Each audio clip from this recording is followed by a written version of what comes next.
Alors, bonjour encore, chers amis. Nous voici rassemblés en ligne pour le 27e dimanche du temps ordinaire.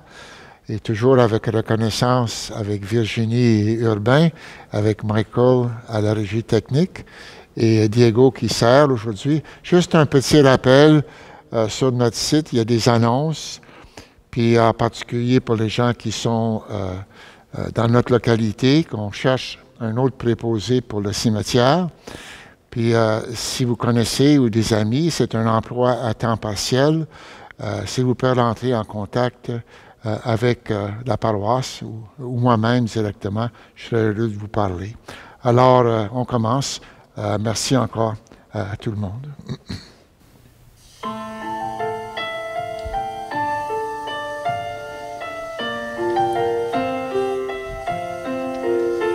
Éclipse au 100 000 visages, ouvre ton cœur, lève les yeux.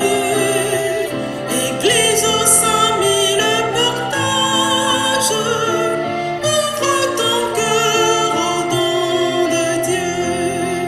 Approchez, Jésus-Christ vous appelle en ce jour et partage le pain. Purifiez-vous du vieux levain, devenez une pâte nouvelle. Église aux 100 000 visages, ouvre ton cœur, lève les yeux. Église aux 100 000 portages, ouvre ton cœur au don de Dieu. Approchez, Jésus-Christ vous fait signe, son soleil transfigure le temps. Purifiez-vous des vieux serments, le Seigneur vous attache à sa vigne. Église aux 100 000 visages, ouvre ton cœur, lève les yeux. Église aux 100 000 portages, ouvre ton cœur au don de Dieu. Au nom du Père et du Fils et du Saint-Esprit, Amen. le Seigneur soit avec vous. Et avec votre esprit, Donc, dans la grande patience de Dieu, toujours invité à ouvrir notre cœur aux dons qu'il nous fait, en préparons-nous à entrer en Eucharistie, reconnaissant que nous sommes fragiles, mais qu'il nous aime et que nous dépendons constamment de lui.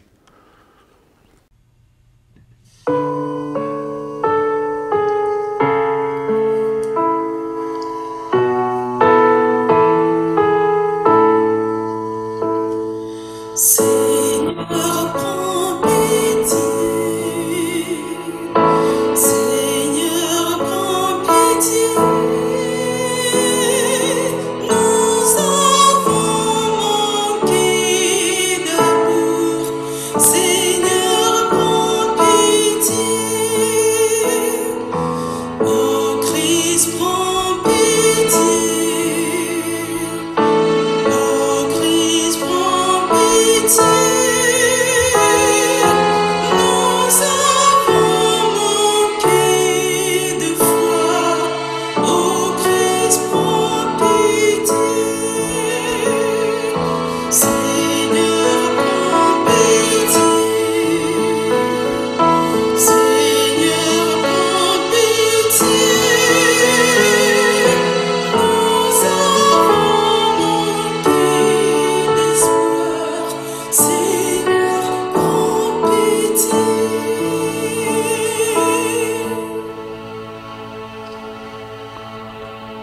Que Dieu Tout-Puissant nous fasse miséricorde, qu'il nous pardonne nos péchés et nous conduise à la vie éternelle. Amen. Chantons la gloire du Seigneur.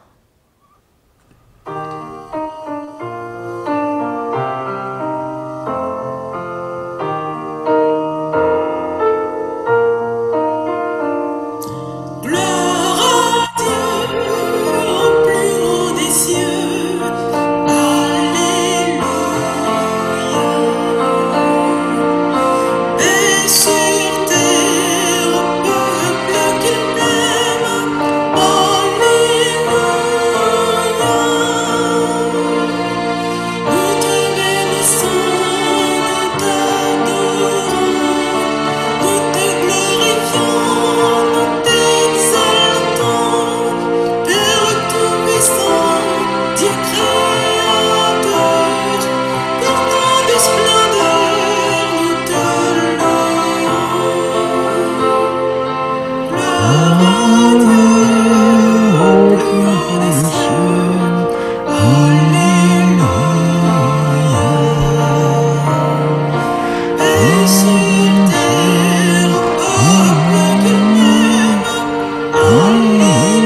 Prions, Seigneur. Dans ton amour inépuisable, Dieu éternel et tout-puissant, tu combles ceux qui t'implorent bien au-delà de leurs mérites et de leurs désirs. Répands sur nous ta miséricorde en délivrant notre conscience de ce qui l'inquiète et en donnant plus que nous n'osons demander. Par Jésus-Christ, ton Fils, notre Seigneur et notre Dieu, qui règne avec toi et le Saint-Esprit, maintenant et pour les siècles des siècles. Amen.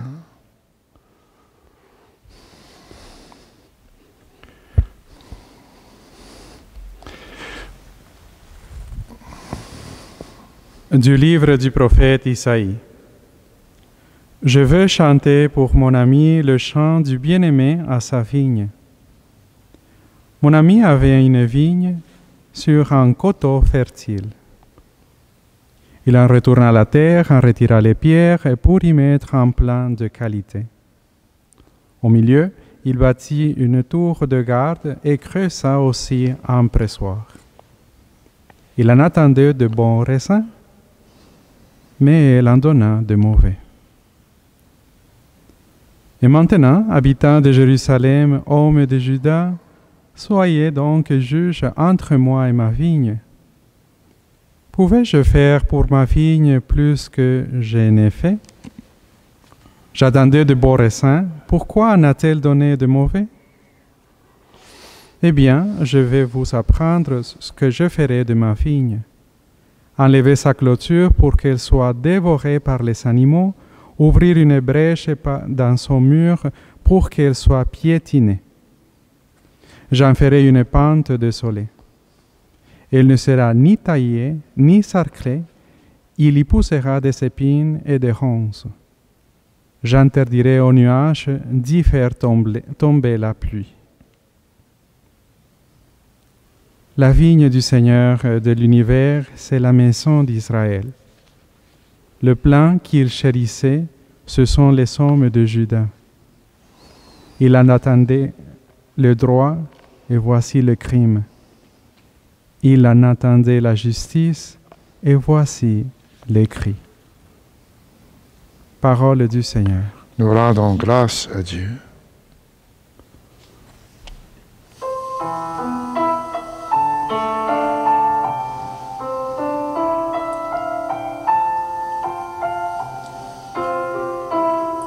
La vigne du Seigneur de l'univers, c'est la maison d'Israël.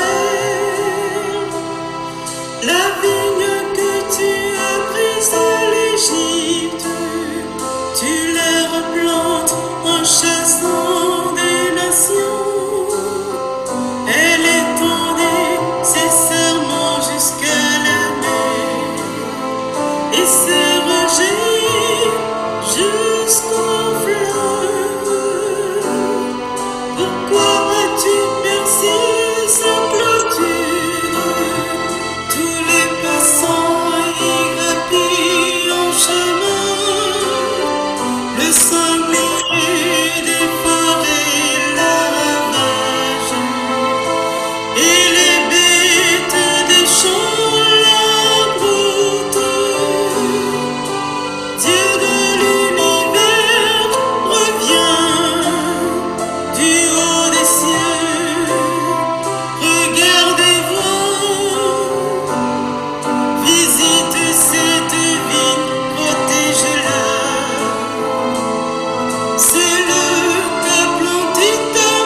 De la lettre de Saint Paul apôtre aux Philippiens.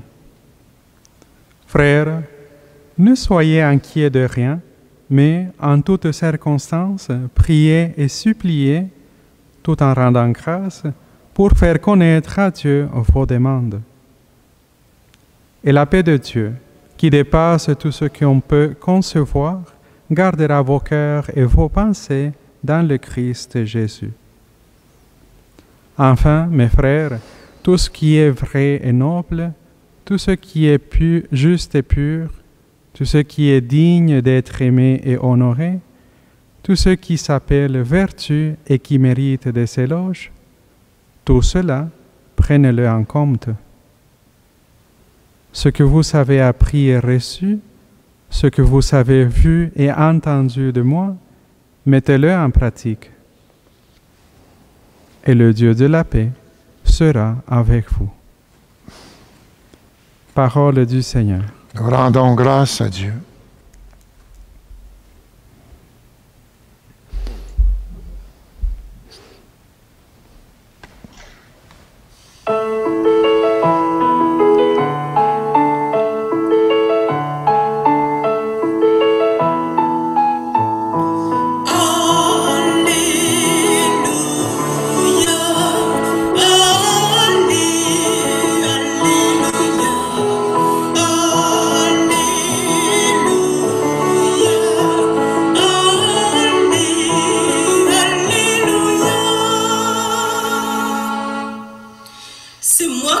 Choisi afin que vous alliez, que vous portiez du fruit et que votre fruit demeure, dit le Seigneur.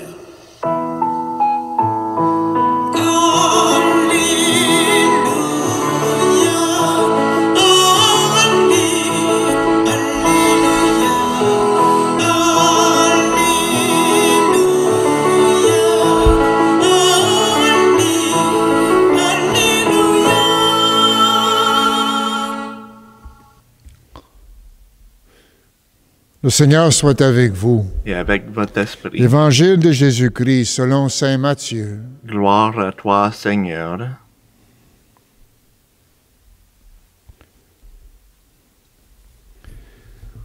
Jésus disait aux grands prêtres et aux anciens du peuple, « Écoutez cette parabole. Un homme était propriétaire d'un domaine. Il planta une vigne, l'entoura d'une clôture, il creusa un pressoir et bâtit une tour de garde. Puis, il loua cette vigne à des vignerons et partit en voyage. Et quand arriva le temps des fruits, il envoya ses serviteurs auprès des vignerons pour se faire remettre le produit de sa vigne. Mais les vignerons se saisirent des serviteurs, frappèrent l'un, tuèrent l'autre, lapidèrent le troisième. De nouveau, le propriétaire envoya d'autres serviteurs, plus nombreux que les premiers, mais on les traita de la même façon. Finalement, il leur envoya son fils en se disant, « Ils respecteront mon fils. » Mais voyant le fils, les vignerons se dirent entre eux, « Voici l'héritier, venez, tuons-le, nous aurons son héritage. » Ils se saisirent de lui, le jetèrent hors de la vigne et le tuèrent. Eh bien, quand le maître de la vigne viendra, que fera-t-il à ces vignerons? Et on lui répond, ces misérables, il les fera périr misérablement. Il louera la vigne à d'autres vignerons, qui lui en remettront le produit en temps voulu. Et Jésus leur dit, n'avez-vous jamais lu dans les Écritures? La pierre qu'ont rejetée les bâtisseurs est devenue la pierre d'angle. C'est là l'œuvre du Seigneur, la merveille devant nos yeux. Aussi, je vous le dis, le royaume de Dieu vous sera enlevé pour être donné à une nation qui lui fera produire ses fruits. Acclamons la parole de Dieu. Louange à toi, Seigneur Jésus.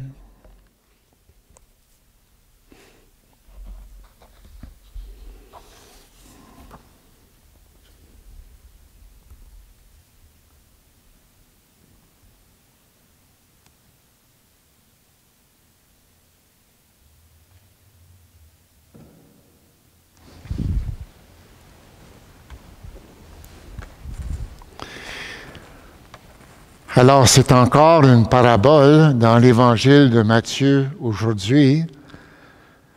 Souvent, les paraboles sont énigmatiques. On n'est pas certain du sens. Elles nous travaillent. Celle-ci est très claire. Puis elle s'adresse aux chefs des prêtres et aux anciens du peuple. Puis pour quelqu'un qui était contemporain de l'Évangile de Matthieu et ceux qui entendaient Jésus, le sens était très clair. Alors le domaine, le maître du domaine, c'est Dieu. Et la vigne dans le domaine, c'est le peuple de Dieu. Puis les vignerons sont ceux qui devaient cultiver cette vigne et en faire produire un fruit. Et les serviteurs qui les approchent à travers l'histoire, ce sont les prophètes qui souvent ont été tués, malmenés, lapidés. Puis enfin, le Maître envoie le Fils, parce que c'est Jésus lui-même. C'est le Fils et qu'eux ont tué. Et cette mort de Jésus devient la pierre de fondation, si vous voulez, d'une nouvelle vigne qui est lancée dans l'avenir avec lui. Je ne sais pas si vous connaissez l'expression mais de l'intendance chrétienne. Dès le début de la création, Dieu a créé le monde. Au sommet, il a créé l'homme et la femme à son image, cherchant parmi eux des collaborateurs à son royaume pour qu'ils portent tous ses fruits. Alors, l'intendance, c'est une référence aux intendants qui sont responsables pour la vigne, ceux à qui la vigne a été confiée. Alors, la parabole, c'est une parabole sur l'intendance, la mauvaise intendance des dons de Dieu qui ont été faits à son peuple, puis à la profonde déception de Dieu à cet égard. La vigne du Seigneur, c'est l'univers, c'est la maison d'Israël, et le plan qu'il chérissait, ce sont les hommes de Juda. Il en attendait le droit, et voici l'iniquité. Il en attendait la justice, et voici les cris de détresse. Alors, cette parabole, bien sûr, au temps de Jésus, avait un sens très précis, mais comme toutes les paraboles, ce n'est pas une histoire qui est fermée sur le passé. Elle reste ouverte, est adressée non seulement au peuple juif, mais à l'humanité entière, puis non seulement au temps de Jésus, mais à notre temps. De fait, la parabole est terriblement actuelle. N'est-il pas vrai de dire que Jésus a été expulsé, jeté hors de la vigne par une culture qui se proclame post-chrétienne ou même beaucoup anti-chrétienne? Puis l'homme de notre temps ne veut pas travailler pour le maître du domaine. Il veut être lui-même l'héritier, le patron, le maître de tout. Je pense à Jean-Paul Sartre, le philosophe existentialiste, qui met ces terribles déclarations dans la bouche d'un de ses personnages. Puis il dit, il n'y a plus rien au ciel, ni bien ni mal, ni personne pour me donner des ordres. Je suis un homme, et chaque homme doit inventer son propre chemin. Ces paroles dans l'œuvre de Sartre reflètent une mentalité dans notre culture qui est très imbibée de cela, et cela depuis des siècles. Je résume la mentalité ainsi. Dieu est mort, nous sommes seuls, nous sommes bien capables de gérer nos affaires sans lui. Et avec tous les progrès scientifiques et technologiques, on peut faire n'importe quoi. On va faire notre propre ciel. Alors après les grandes guerres mondiales, la menace nucléaire, l'Holocauste et l'inquiétude permanente, je pense à notre planète actuelle, l'inquiétude pour la santé de la planète. Enfin, ce n'est pas si clair que ça, qu'on va faire notre propre ciel. Alors, cette mentalité, disons moderne, est à des années-lumière de la mentalité de ce que devrait être l'intendance chrétienne. Parce que l'intendance nous invite à reconnaître tout dans notre vie comme un don de Dieu, pas comme la propriété que nous, on gère, une propriété qui nous est donnée parce qu'il la confie à nous. Et nous avons à vivre notre vie dans une attitude de gratitude et avec un sens de la responsabilité que nous avons devant Dieu et nos frères et sœurs de la planète pour faire fructifier ces dons que nous avons reçus. Alors, l'exemple de cette mentalité d'intendance appliquée, si vous voulez, à grande échelle, à l'échelle de l'humanité, elle peut aussi être appliquée à une échelle plus réduite au niveau individuel pour chacun et chacune. Dieu a fait de nous ses enfants. Il nous a fait connaître le Christ et sa bonne nouvelle. Il met à notre disposition d'immenses richesses spirituelles. Alors, qu'est-ce qu'on fait de tout cela? Un jour, la question retentira à nos oreilles. Qu'avez-vous fait de votre vie, des biens que j'avais remis entre vos mains? Et la question sera posée aux communautés chrétiennes dans lesquelles nous aurons vécu. Elle est d'actualité. Elle sera posée aussi à chacun et chacune d'entre nous. M'avez-vous jeté hors des murs de votre maison, loin du cœur de votre vie? Et nous aurons à répondre, bien sûr. On arrive à la fin de l'année du temps liturgique. Il y a comme un sentiment de regret, de désillusion dans la parabole des vignerons homicides. Elle nous présente Dieu comme déçu par son œuvre, par ses enfants. Et sans doute que ceux d'entre nous qui sont parents peuvent se sentir comme ça parfois, qu'après avoir donné le meilleur d'eux-mêmes à leurs enfants, sentent qu'ils ne récoltent pas grand-chose ou rien de bon en retour. Souvent, comme ils vont dire, un paquet de troubles. Et l'enfant qui avait été leur soleil est devenu leur tourment intérieur, peut-être même leur honte. Ce sont des choses qui arrivent. Et au fond, on pourrait étendre ça à toutes les relations humaines où il y a de quoi de profond d'engagé. Une vie de couple, tous les visages de l'amitié, l'espoir qui s'écroule, l'échec qui nous brise, les profondes déceptions de la vie. Ce sont des images de Dieu qui est déçu, des images de lui, bien sûr. Mais par la vie de Jésus, nous pouvons voir directement, sans passer par des images, comment Dieu se comporte face à une humanité qui refuse de l'accueillir. Devant le refus de son message qu'a fait Jésus, il est allé à la croix, c'est-à-dire qu'il s'est donné jusqu'au bout. Et il ne pouvait pas donner plus que ça. Dieu nous ouvre toujours l'avenir. Toujours. Et ça, de la profondeur de son amour. Et la pierre qu'ont rejetée les bâtisseurs est devenue la pierre angulaire.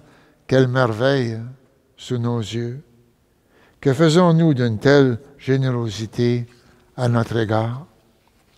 Maintenant, professons ensemble notre foi.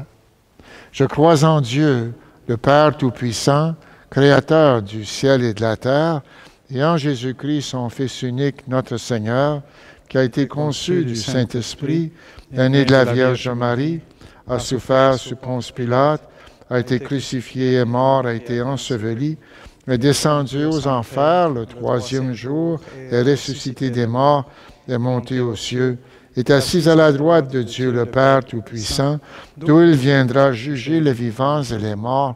Je crois en l'Esprit Saint, à la Sainte Église catholique, à la communion des saints, à la rémission des péchés, à la résurrection de la chair, à la vie éternelle. Amen. Ne soyez inquiets de rien. Priez et suppliez, nous dit saint Paul, pour faire connaître à Dieu vos demandes. Et c'est pourquoi nous pouvons lui exprimer maintenant les besoins de l'Église et de la société. Seigneur, écoute-nous. Seigneur, exauce-nous. Pour les évêques et les prêtres qui ont pour ministère d'annoncer l'Évangile, prions. Seigneur, écoute-nous. Seigneur, exauce-nous. Pour les responsables gouvernementaux des peuples opprimés et pour les victimes de la faim et de la violence, prions. Seigneur, écoute-nous. Seigneur, exauce-nous. Pour tous ceux et celles qui s'engagent au service de la justice, de la paix et du partage, prions. Seigneur, écoute-nous. Seigneur, exauce-nous.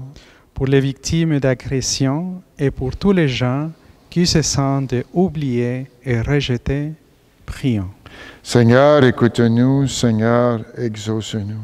Pour tous les baptisés de diverses églises, appelés à travailler à la vigne du Seigneur, prions. Seigneur, écoute-nous. Seigneur, exauce-nous.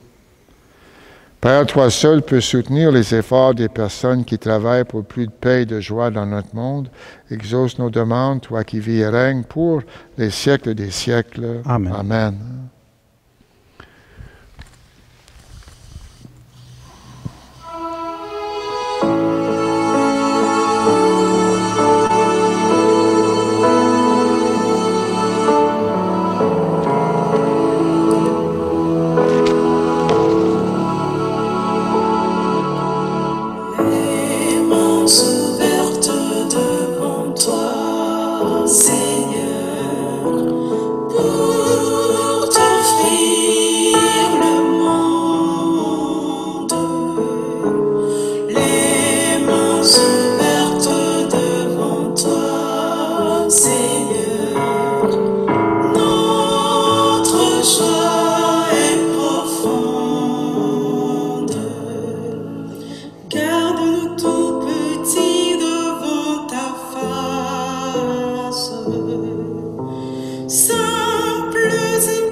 Prions ensemble au moment d'offrir le sacrifice de toute l'Église. Pour la gloire de Dieu et le salut du monde. Accepte, Seigneur, le sacrifice que tu nous as donné dans les mystères que nous célébrons pour te rendre grâce.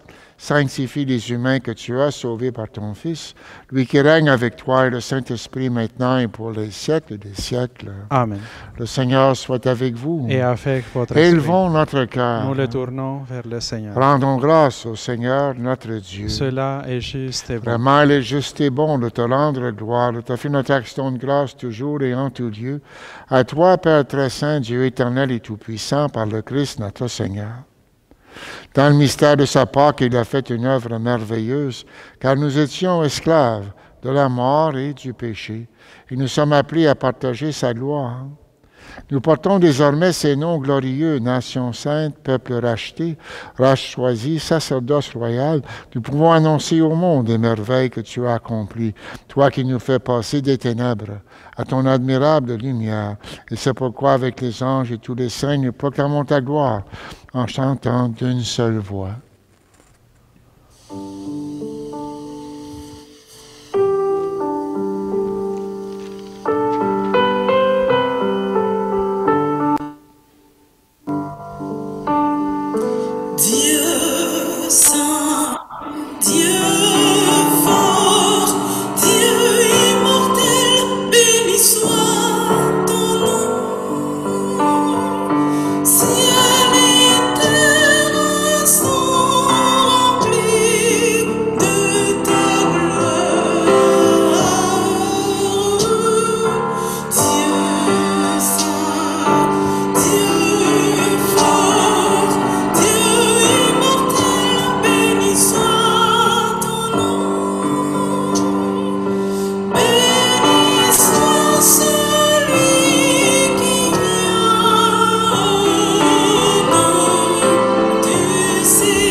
Toi qui es vraiment saint, toi qui es la source de toute sainteté, nous voici rassemblés devant toi dans la communion de toute l'Église.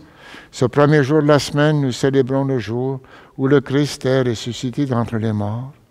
Par lui que tu as élevé à ta droite, Dieu notre Père, nous te prions, sanctifie ces offrandes, en répandant sur elles ton esprit, qu'elles deviennent pour nous le corps et le sang de Jésus le Christ, notre Seigneur.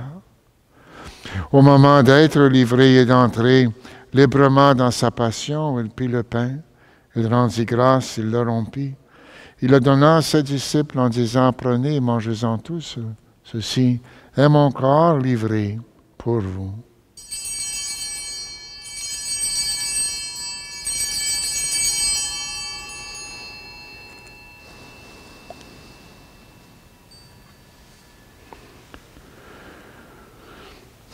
De même, à la fin du repas, il prit la coupe.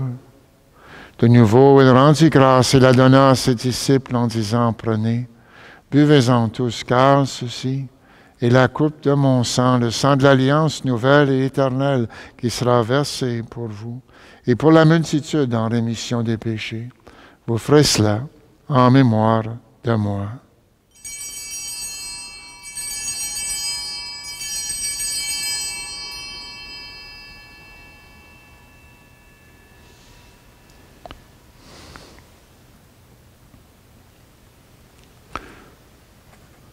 Nous proclamons ta mort, Seigneur Jésus.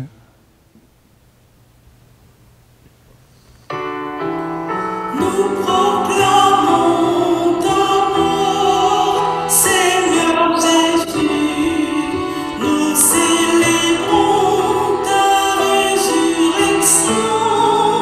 Nous attendons ta venue dans la gloire.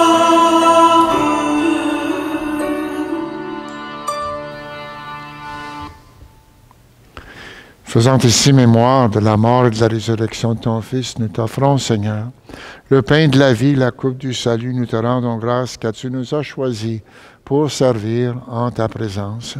Humblement, nous te demandons qu'en ayant part au corps et au sang du Christ, nous soyons rassemblés par l'Esprit Saint en un seul corps. Souviens-toi, Seigneur, de ton Église répandue à travers le monde. Fais-la grandir dans ta charité avec le pape François, notre évêque, Terence, Marcel, son coadjuteur et tous ceux qui ont la charge de ton peuple.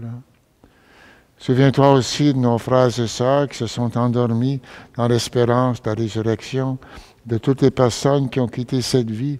Reçois-les dans ta lumière auprès de toi. Et sur nous tous, enfin, nous implorons ta bonté, en particulier sur cette communauté chrétienne de Saint-Joseph-Orléans. Permets qu'avec ta Vierge Marie, la bienheureuse Mère de Dieu, avec Saint-Joseph, son époux, les apôtres et les saints de tous les temps qui ont vécu dans ton amitié, nous ayons part à la vie éternelle et que nous chantions ta louange par Jésus-Christ, ton Fils bien-aimé. Par lui, avec lui et en lui, à toi Dieu le Père Tout-Puissant, dans l'unité du Saint-Esprit, tout honneur et toute gloire, pour les siècles des siècles. Amen.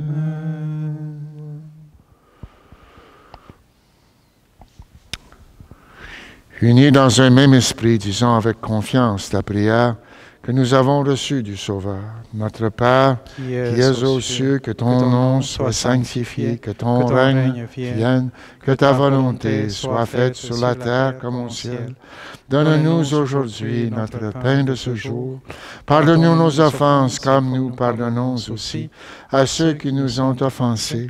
Et ne nous laisse pas entrer en tentation, mais délivre-nous du mal. Délivre-nous de tout mal, Seigneur, donne la paix à notre temps.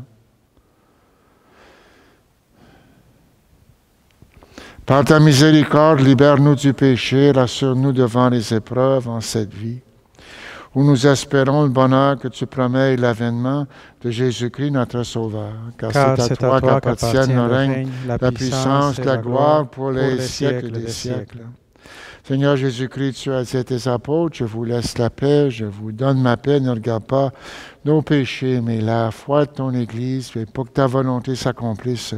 Donne-lui toujours cette paix et conduis-la vers l'unité parfaite, toi qui règnes pour les siècles des siècles. Amen. Que la paix du Seigneur soit toujours avec vous. Et avec votre esprit.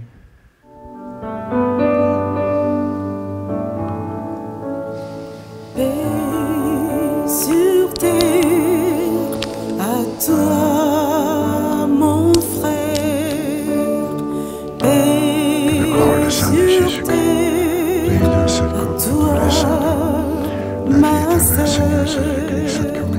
agneau de Dieu, qui enlève le péché du monde, et qu'elle me donne la guérison.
Heureux les invités au repas du Seigneur. Voici l'agneau de Dieu qui enlève le péché du monde. Seigneur, je ne suis pas digne de te recevoir. Dis seulement une parole et je serai guéri. Le corps, le sang du Christ me garde pour la vie éternelle. Amen.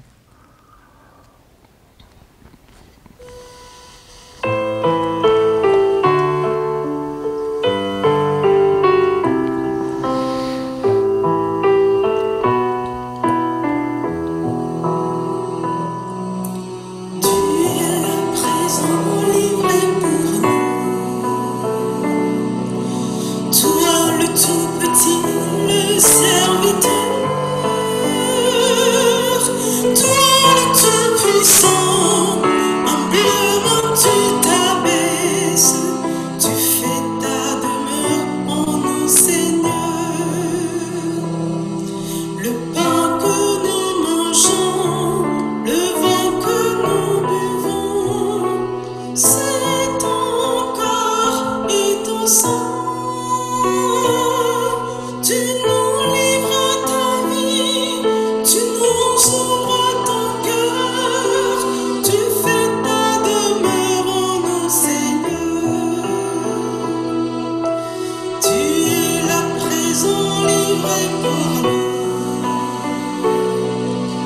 Toi le tout petit, le serviteur,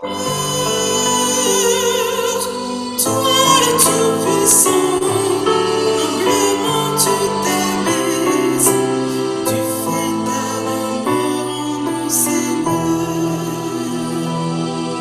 Par le don de ta vie, tu désires aujourd'hui reposer en nos cœurs, brûler de charité, assoiffé d'être aimé. Tu fais ta demeure en nous, Seigneur. Tu es le présent livré pour nous. Toi le tout petit, le serviteur, toi le tout puissant, humblement tu t'abaisses, tu fais ta demeure en nous, Seigneur.